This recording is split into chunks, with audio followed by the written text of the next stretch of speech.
You are watching the English news of Bình Phước radio television station and newspaper, and with you with the latest news for today. Draft resolutions for the year-end Provincial People's Council meeting discussed. Students transform blackboards into teacher appreciation boosters. Party leader chairs meeting on apparatus streamlining. Bà Rịa Vũng Tàu works on driving tourism growth.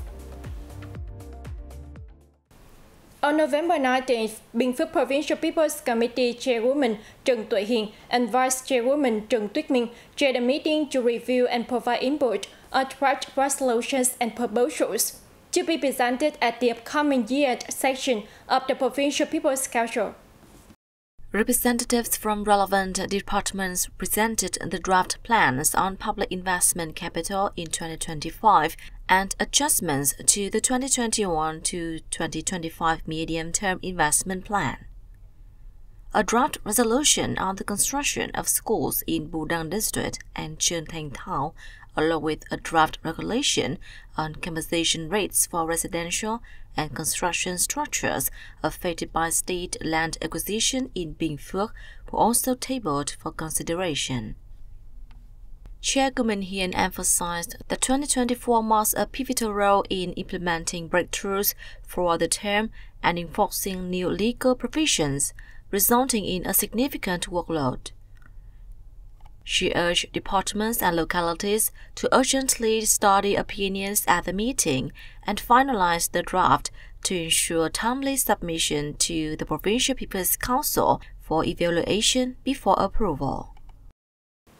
Strict punishment on officials violating alcohol-related traffic regulations is a key focus in Bình Phước Plan number 333, issued by the Provincial People's Committee to implement the Prime Minister Directive number 35 of 2024. Under the plan, the chairperson of the Provincial People's Committee instructs agencies, units, and local authorities to intensify awareness campaigns. These efforts aim to ensure officials fully understand and strictly comply with Directive number 35, setting an example of adherence to traffic safety regulations. Through the campaigns, the plan seeks to create a ripple effect, raising public awareness and promoting the law-abiding culture on the road.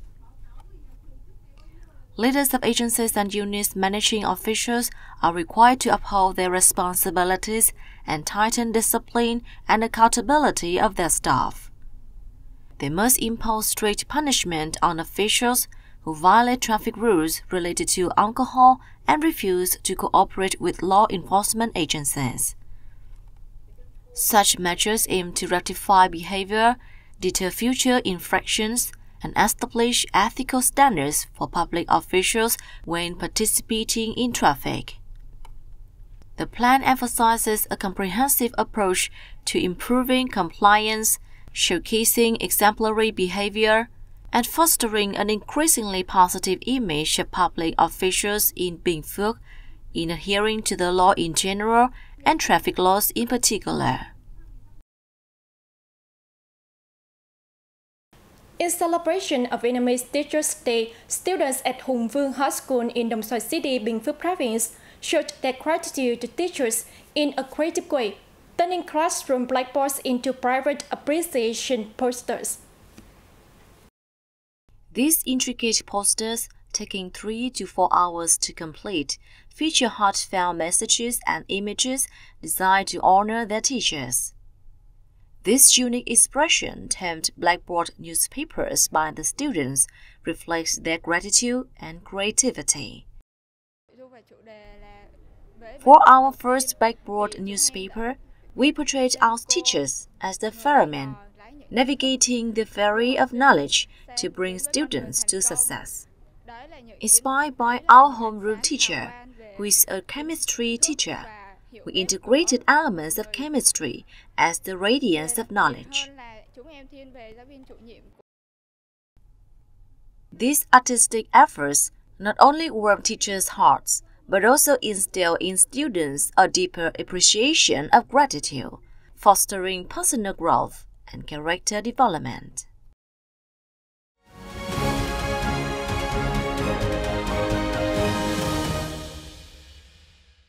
On November 19th, Party General Secretary Tolam chaired the first meeting of the Central Steering Committee to review the implementation of Resolution number 18 by the 12th Annual Party Central Committee on several issues regarding the reform of the political system for greater efficiency.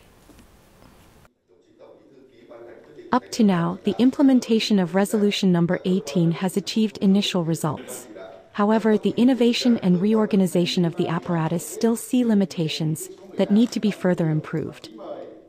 This is an urgent requirement of the reality, which is expected by cadres, party members and the people, and strongly supported by the whole society.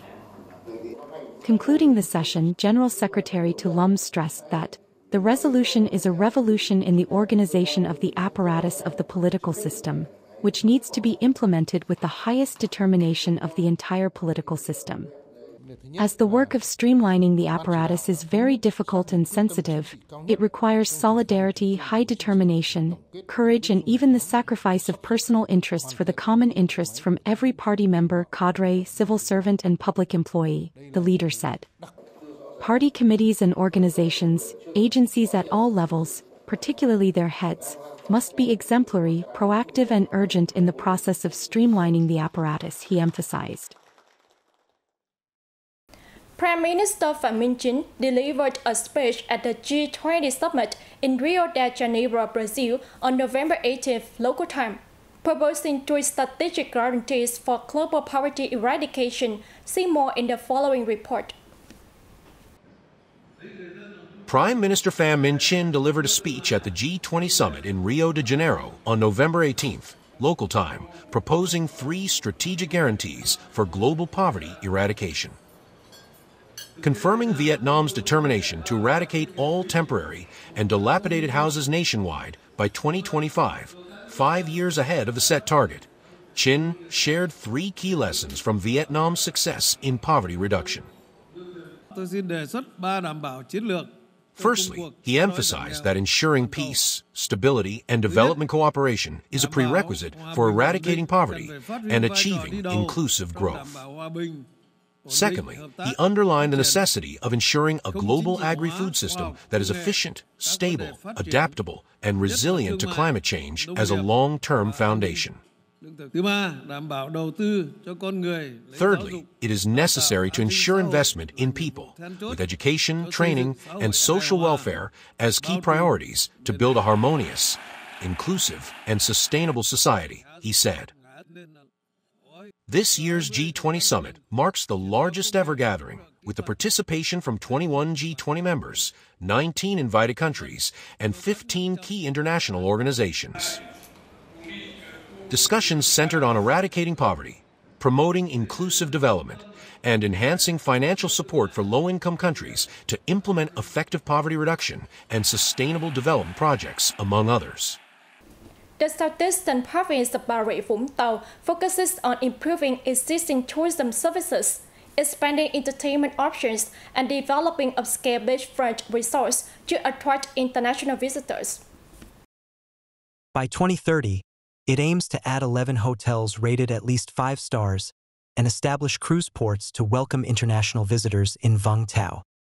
In the first 9 months of 2024, close to 13.5 million tourists visited Bà Rịa Vũng Tàu, a 22.3% year-on-year increase. Experts note that elevated airfare costs this year have led many travelers to opt for nearby destinations accessible by road as a cost-saving measure. This trend has significantly boosted the number of visitors to the province, particularly from neighboring localities. The province plans to strengthen ties with Ho Chi Minh City and tour operators to increase international arrivals. The aim is for a third of the southern metropolis's foreign tourists to spend 1 or 2 days in Bà Rịa Vũng Tàu. And that's it for this edition of BPTV News. Thank you very much for watching and see you next time.